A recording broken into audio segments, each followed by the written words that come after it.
Iba raw ang kalidad ng matagal ng pinagkakatiwalaan kumpara sa mga bagong labas lang na sasakyan dito sa bansa.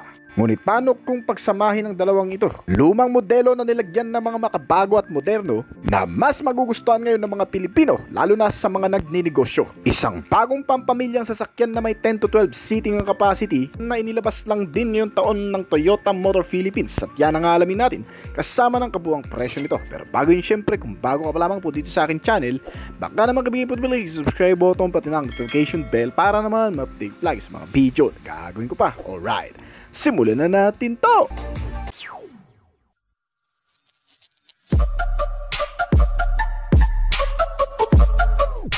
Official lang inilunsad ngayong taon ang pinakabagong utility car ng Toyota Motor Philippines na magbibigay sa marami ng napakasulit at maaasahan sa kahit anong klase ng paggagamitan.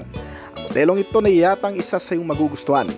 Bilang isang family car service panghanap buhay o pangnegosyo, pinagtataglay ang modelong ito ng napakagandang kalidad at talaga mapapakinabangan sa araw-araw ang Toyota Tamaraw 2024 model.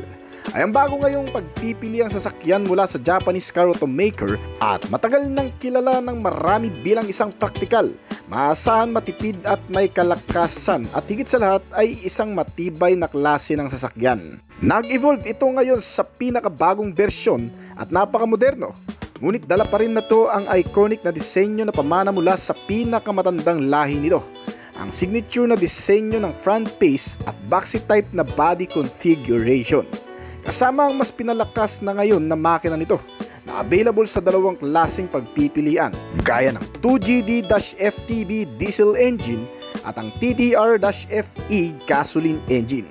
Sa kabila ng pagiging maasahang utility car nito mula pa man noon, ito ay nananatili pa rin isang legendary model magpahanggang ngayon.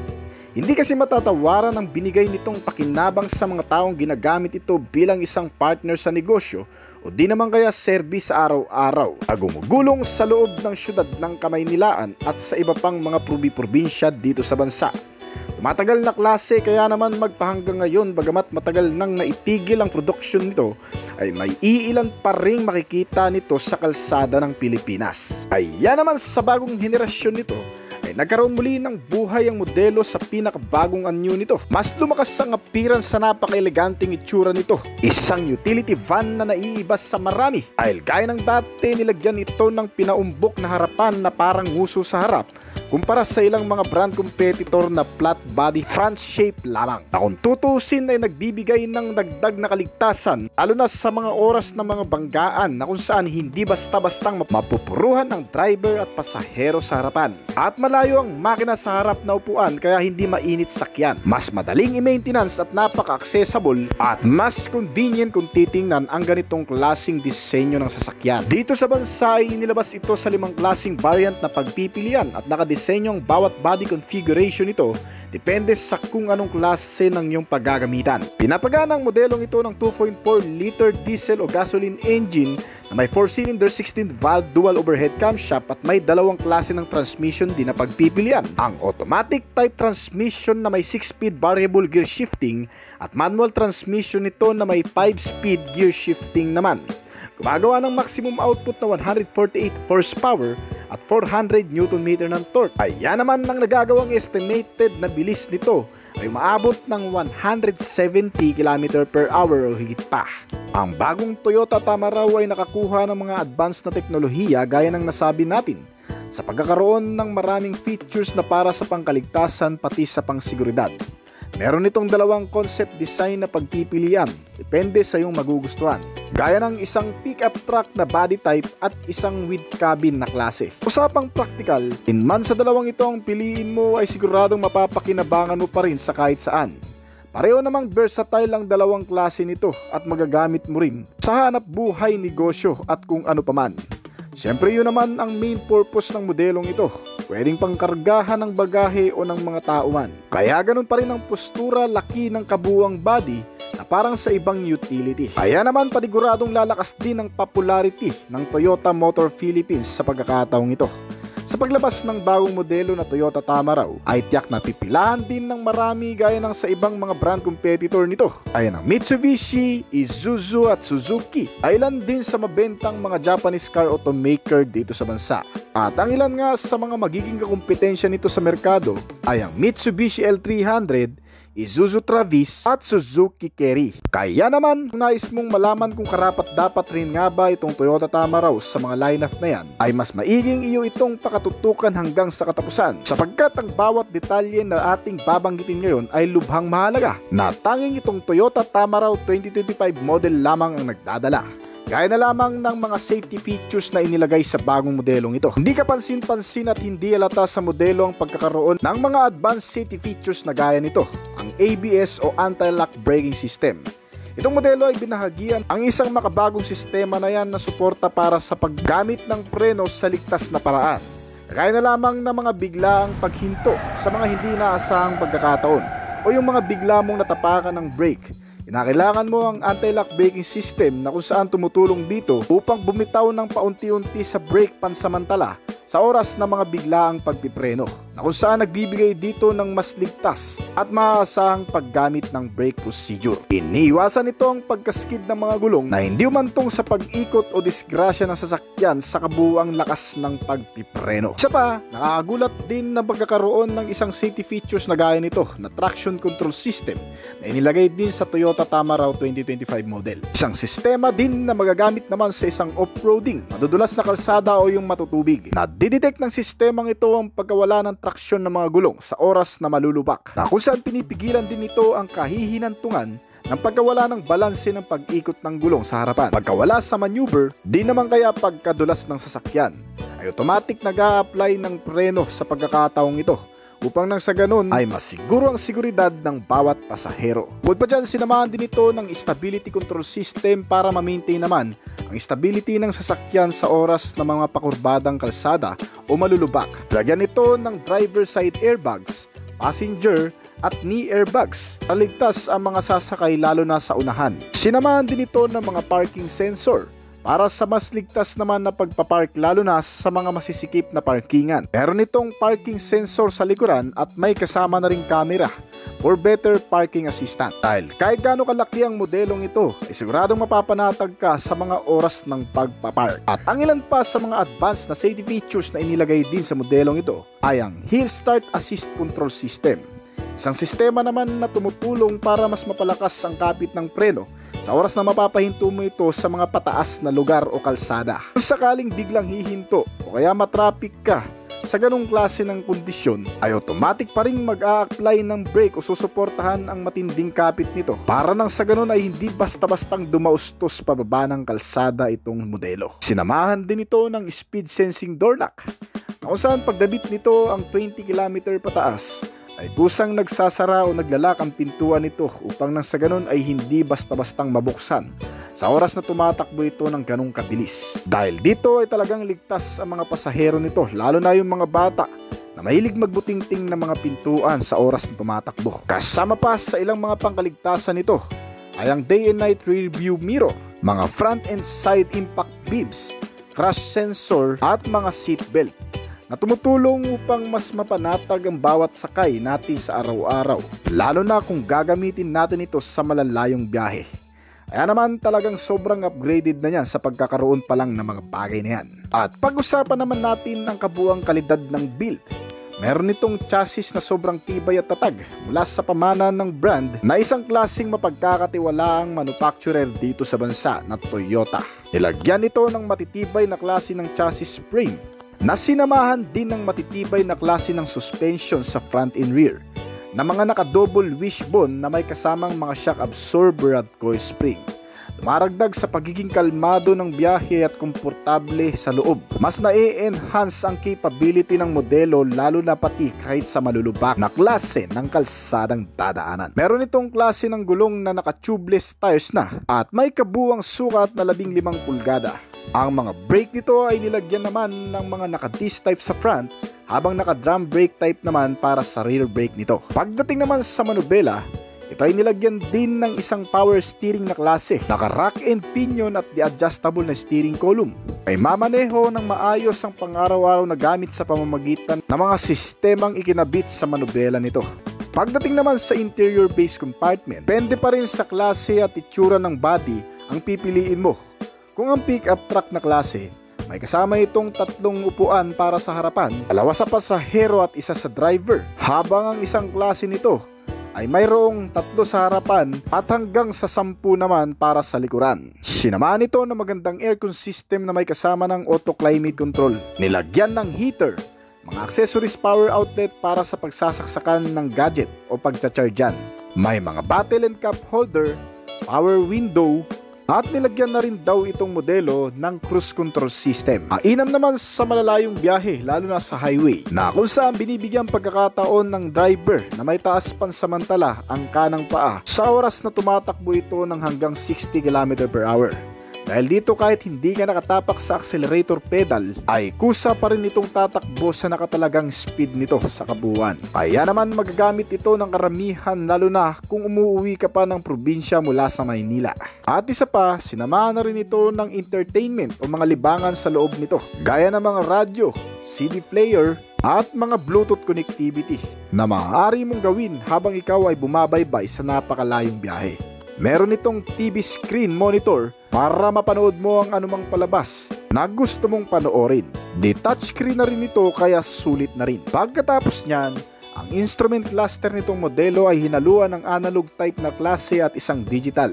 Nagbibigay naman sa driver ng malawak na impormasyon patungkol sa pagmamaneho nito, kung saan dito lumalabas ang ilan sa mga notifikasyon, signal sign, pagpapaalala sa orasan at kung ano paman, na tumutulong din para ma-maintain ang kalidad nitong sasakyan habang nagpapaandar. At ang iba pang bahagi nitong bagong Toyota Tamaraw 2025 model ay ang external features nito. Ang headlamp daw nito at ang tail lamp ay naka-LED type na klase. Kaya naman pati sa madidilim ay siguradong maliwanag na yan at napaka-reliable. Sinama na rin ito ng fog light para sa pangkaragdagang visibility at ilan pang mga bagay na makikita sa external na disenyo na dumaragdag sa lakas ng appearance nito. Meron itong mga security features din na inilagay ng brand para masiguro naman ng mga may-ari na kung iiwan lamang ito sa labas ng bahay at wala sa loob ng parkingan, ay hindi pa rin magagalaw, mapapaandar o mananakaw ng kahit na sino man. Sa pagkakaroon ng anti-theft alarm, engine immobilizer, central locking at power door lock na nagpapatibay sa seguridad nitong sasakyan habang nakastay lang sa parkingan. Meron itong estimated na laki ng fuel tank nito na 50 to 60 liters na full tank at kumukonsumo daw ng mas matipid na paraan. Hindi pa masyadong masusubukan ng marami yan, pero kung nagkataon man ay siguradong papatok yan. Para naman sa kabuuang presyo, sa bansang Thailand inilabas ito na may mababang price tag lamang na maabot ng 700 to 800,000 lamang. Dito sa bansa ay may average price naman ito na estimated price lang din na maglalaro sa 800,000 pesos hanggang sa 1 million. Kaya naman kung nagustuhan mo ang sasakyan na ito kumpara sa marami, pwede mong i-comment yan sa baba pagkatapos ng video nito. Bago po tayo magtapos ay nais ko po munang magpasalamat sa mga patuloy na sumusuporta, matangkilik at nagabang palagi sa mga video na ina-upload natin dito sa ating channel. Maraming salamat po at shoutout po sa inyo guys. Kung bago pa lamang po sa aking channel, baka naman kaibigan po din mag-click ng subscribe button pati ng notification bell para naman mag-update palagi sa mga video na gagawin ko pa. At syempre hintayin ko rin ang opinion at comment mo sa baba kung may mga katanungan ka tungkol sa video na ito. Huwag kang mayang mag-comment kaibigan o parang sa ganun ay masagutan ko rin ang mga nais mo pang malaman at makakuha rin ako ng idea mula sa iyo na magagamit ko sa aking mga susunod pang video na gagawin. This is Oblis Collection, thank you! Sa totoo lang, posible talagang dumating itong bagong Toyota Tamaraw dito sa bansa ngayong taon. Dahil kung matatandaan nung inilabas ito sa concept design pa lamang, noong nakarang taon ay sinabi na ng Toyota Philippines na dito mismo ito sa bansa gagawin o bubuuhin. Kaya naman kamakailan lang din ay nagpost na sa kanilang social media account ang Toyota Motor Philippines sa bagong modelong ilalabas nito ngayong taon na parang sa picture pa lang makikita mo na nakamukhang kamukha nga ito ng Toyota Tamaraw. Marahil ito na nga siguro ang darating na bagong modelo ngayon ng brand na siguradong inaasahan na rin ng marami dito sa bansa. Sa mga hindi nakakaalam, Ang Tamaraw ay unang inilabas noong 1976. Ang iconic na nameplate na ito ay karaniwang pangunahing transportasyon ng mga Pilipino sa bansa noon. Ginagamit din bilang isang family car, pampasahero at partner sa negosyo ng ilan nating mga kababayan. Ang versatile na AUV na ito o tinaguriang Asian Utility Vehicle ay nagkaroon din ng matinding epekto sa maraming tao bago pa ito tuluyang mawala noong 2005 at nang palitan ito ng bagong IMB platform ng Toyota Innova ay hindi na nga muli pang nagkaroon na kasunod pa nito. Kaya naman sa umuugong na balita ngayon sa paglabas nitong bagong modelo ay tiyak na marami ang nakaabang sa official launch nito dito sa bansa dahil para sa marami hindi mapapalitan ng isang legendary at masasabi na rin isang sulit, practical at affordable at tumatagal na vehicle na gaya nitong Toyota Tamaraw. Isang maasang modelo para sa lahat ng bagay. Well, ano nga ba ang meron sa bagong modelong ito? Ang bagong Tamaraw ay may ilalabas na 3 klaseng variant na pagpipilian. Para may opsyon at pagpipilian, depende sa kung ano ang magugustuhan ng bawat mamimili. Ang unang klase na top variant nito ay tinatawag na Hilux Tamaraw na automatic transmission. Ito ay may disenyo na parang sa pickup truck at depende rin kasi meron din itong ilalabas siguro na jeepney concept. Nakadepende sa request ng bibili. May 2-seater lang ang pickup truck concept nito at may malawak na rear cabin space for cargo o panghakutan. Pinapagana ito ng makina na 2.4 liter turbo diesel na may 6-speed automatic transmission type. Panigurado mga kaibigan na hindi ka bibitinin nito, lalo pat nilagyan ito ng turbo sa engine na mas nagpapalakas palalo ng performance sa makina nito na 2GD at 2.4 liter pa na displacement. At nailalabas ang nakatagong lakas pa nito sa pagkakaroon naman ng 6-speed variable gear shifting. Sa mga hindi pa nakakaalam, karamihan kasi talaga sa mga nakaturbo na sasakyan ay talagang malakas na at mas mabibilis at may ibibilis pa sa takbuhan. Yung akala mo hanggang dun na lang dahil sa naka 2.4 liter lang. Magugulat ka sa bandang huli ay mayroon pa palang na itatagong lakas kung maisasagad mo pa. Ang pangalawa namang variant nito ay para naman sa mga nagnanais ng mas simple at yung mas gusto ng mano-mano at medyo namamahalan sa maintenance ng naka-automatic. Ang Hilux Tamaraw 2.4 turbo diesel engine ang nararapat para sa iyo. Na may 4-speed manual transmission, gaya ng naunang modelo, meron din itong parehong concept design na pwede mong ipalagay dito. Pwedeng pickup truck na may 2-seating capacity o di naman kaya yung isang klase na jeepney concept ay pwede rin naman. Depende pa rin yan sa'yo kung anong body type na magugustuhan mong ipamodify dito. Pwede nga rin itong pang camping van o gawing camper van o di naman kaya family car o delivery van. Mas maganda ito kasi nape-personalize sa kung ano ang kagustuhan. Ang pangatlong variant naman ito ay tinatawag na Hilux Tamaraw SWB na may 2.0 liter gasoline engine at naka 5-speed manual transmission. Ito ang basic specs para sa 3 variant nito na mas mura at mas matipid kumonsumo ng fuel sa lahat. Medyo may kalakasan na rin ng isang ito kung sa arangkada ang pagbabasehan kahit papano, kaya sulit ka na rin dito. Itong 3 klase ng variant ay may pare-parehong disenyo naman at itsura sa harapan. Meron itong malaking front bumper at massive front face design, matapang at malakas, at isang matipunong utility kung pagmamasdan. At nangangako ang modelong ito sa lahat na makakagamit sa pagiging reliable, functional at multipurpose na klase. Well, yan naman ang maganda sa Toyota brand mga kaibigan. Dahil alam mo na kaagad ang kahihinatnan at dekalidad nitong sasakyan. Bagamat hindi pa man tuluyang inilalabas ay siguradong mapagkakatiwalaan na. Makikita mo rin sa harap ang mga ilaw nito na may simpleng disenyo at napakatibay na rin. Mga naka-LED type na bulb panigurado ang ilalagay sa top variant nito.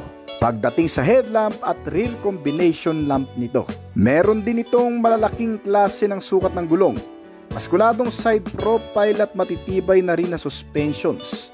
Yan ang masisiguro sa iyo ng brand pagdating sa bagay na yan. Pagdating sa ilan pang mga katangian na dapat mong abangan sa modelong ito ay ang interior base nito. Marami tayong pwedeng gawin sa bagong maluwag na capacity nito. Pwede mong i-consider na gawing camper van nga ito, pampasahero at pampamilya. Depende sa paggagamitan mo. Sa malawak at magandang nitong seating arrangement ay siguradong makukomportable na rin ang lahat na makakasakay dito. Sa front, meron itong driver and passenger seats at adjustable na mga upuan. Meron din itong infotainment system at napaka-accessible na klase kung saan hindi mahihirapan mag-maneuver ang driver nito dahil sa luwag din ito. Napaka-komportable. Para sa top variant ay nilagyan ng malaking TV screen para naman sa libangan habang nakasakay dito. Not sure kung magkakaroon nga rin ba ito ng Apple CarPlay at Android Auto. Pero posible yan. Dahil nga karamihan sa mga inilalabas na ngayon na bagong modelo, kapag may ganitong klaseng monitor screen o mga infotainment system ay nilalagyan na rin ng mga Apple CarPlay at Android Auto. Pero gayon pa man, may mga bagay pa rin ito na hindi pa rin mawawala panigurado sa modelong ito. Gaya ng pagkakaroon nito ng bottle and cup holder, mga USB port outlet socket, mga charging port system, accessory socket, mga bulsa at mga console pocket, compartment storage at audio sound system. Yung sa likod na parte, depende na lang siguro sa iyo yan kung palalagyan mo ng entertainment system para mas maging convenient palalo sa mga pasahero nito. Meron din itong bagong Toyota Tamaraw na mga standard safety features, gaya ng pagkakaroon nito ng mga seat belt sa kada upuan, airbags sa driver and passenger, kasamang mga handrails at mga hawakan. Meron din itong isang matibay at makapit na braking system sa front na naka-ventilated disc type at rear drum brake type naman para sa rear brake. At syempre, panigurado din na ilalagay sa safety features nito ang anti-lock braking system. Kasama rin dyan syempre ang electronic brake force distribution at brake assist para sa matibay at suporta na rin sa paggamit ng brake at upang mas maayos ang pagpepreno, lalo na sa mga emergency braking. So alin man sa mga nabanggit natin ngayon ay paniguradong ilalagay yan sa bagong modelong ito na Toyota Tamaraw 2024 model. Ang mga advanced safety features at security features nito ay babanggitin na lang natin kung sakali mang inilabas na nga ito sa Philippine market, mga kaibigan. Gagawan ulit natin ng panibagong review. At ang tanong dyan ng marami, kailan nga ba talaga kaya tuluyang ilalabas ito sa Philippine market o sa mga kasa ng brand? Kung papansinin mga kaibigan sa mga post nitong Toyota Motor Philippines ay unti-unti nang nagpaparamdam sa bagong paglabas nito. May mga oras na isinasama ito sa mga car show at ngayon nga ang huling post nila tungkol sa bagong modelong ilalunch nito dito sa bansa ay paniguradong ang Toyota Tamaraw na. Hindi natin alam baka ngayong buwan o sa susunod na buwan. At sa mga hindi nakakaalam mga kaibigan, itong Toyota Hilux Tamaraw 2025 model ay inilabas na sa bansang Thailand ngayon. Kaya hindi na rin malabo ang susunod na napaglabas nito ay sa bansang Pilipinas na. At para naman sa kabuuang presyo nito, may estimate ito na mula sa 1,100,000 pesos dito sa bansa.